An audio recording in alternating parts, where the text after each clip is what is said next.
চাঁদপুরের হাইমচর উপজেলায় নবাগত নির্বাহী অফিসার অমিত রায়ের যোগদান উপলক্ষে সৌজন্য সাক্ষাৎ ও ফুলেল শুভেচ্ছা জানিয়েছেন বাংলাদেশ জামায়াতে ইসলামীর হাইমচর উপজেলা শাখা। সোমবার বিকেলে উপজেলা পরিষদ কার্যালয়ে এই সৌজন্য সাক্ষাৎ অনুষ্ঠিত হয়। বিস্তারিত থাকছে আরিফ হোসেনের তথ্যচিত্রে।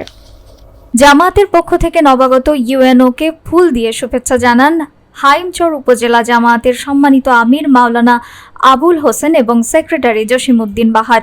এ সময় আরও উপস্থিত ছিলেন ২ নং উত্তর আলগী ইউনিয়নের আমির ওমর ফারুক, শ্রমিক কল্যাণ ফেডারেশন হাইমচর শাখার সেক্রেটারি হাফিজুর রহমান, জহিরুল ইসলাম, আব্দুল মান্নান, মঈনুদ্দিন, পারভেজ, মিজি, আলাউদ্দিন প্রমুখ। সাক্ষাৎকারে জামায়াতের নেতৃবৃন্দ নবাগত ইউএনওর কর্মকালীন সময়কে সফল করতে সর্বোচ্চ সহযোগিতার আশ্বাস দেন।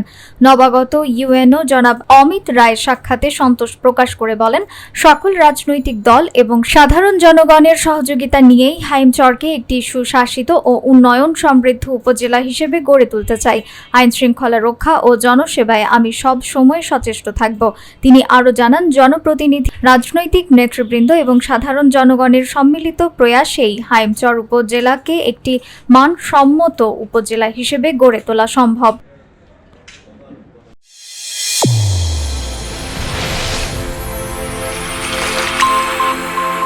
চ্যানেল A1 হৃদয়ের স্পন্দন।